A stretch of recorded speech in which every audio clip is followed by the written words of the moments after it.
நம்ம தளபதி விஜயோட ஜனநாயகம் படம் டே ஒன்ல எவ்வளோ கலெக்ஷன் கொடுத்துருக்குன்னு சொல்லி ட்ராக்கர்ஸ் ரிப்போர்ட் படி இப்போ வரைக்கும் அப்டேட் ஆனது எவ்வளோன்னு சொல்லி இப்போ நம்ம பார்க்கலாம். ஸோ இந்த ரிப்போர்ட் இந்தியாவிலே ரொம்ப ஃபேமஸான சாக்லிக் ட்ராக்கர்ஸ் ரிப்போர்ட் படி எடுத்த கலெக்ஷன் தான். ஸோ இவங்க ரிப்போர்ட் படி இப்போ வரைக்கும் இந்தியா கிராஸாக 48.27 க்ரோர்ஸும் ஓவர்சீஸில் 30 க்ரோர்ஸும் டோட்டலாக வேர்ல்டு வைட் 78.27 க்ரோர்ஸ் கலெக்ஷன் கொடுத்துருக்கதா சொல்லியிருக்காங்க. ஸோ இது இப்போ வரைக்கும் அப்டேட் ஆன கலெக்ஷன் தான். ஸோ கண்டிப்பாக இன்னும் ரீஜன் வைஸ் அப்டேட் ஆகும். ஸோ அப்டேட் ஆனதுக்கப்புறம் ஒரு முழு டீட்டெயில்டு வெர்ஷனை நம்ம சாயங்காலம் நம்ம சேனலில் பார்க்கலாம். ஸோ ஃபுல் டீட்டெயில்டு கலெக்ஷன்லாம் அப்டேட் ஆகி வர கண்டிப்பாக 12 மணிக்கு மேலே ஆகிடும். ஸோ கண்டிப்பாக ஃபைனல் கலெக்ஷனில் கண்டிப்பாக ட்ராக்கர்ஸ் ரிப்போர்ட் படியே 95 to 100 க்ரோர்ஸுக்கும் அதிகமான கலெக்ஷனை நம்ம எதிர்பார்க்கலாம்.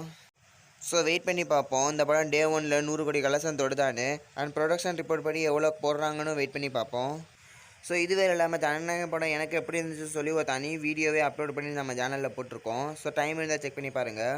அப்புறம் உங்களுக்கு எப்படி இருந்துச்சுன்னு சொல்லி கமெண்ட்டில் சொல்லிட்டு போங்க.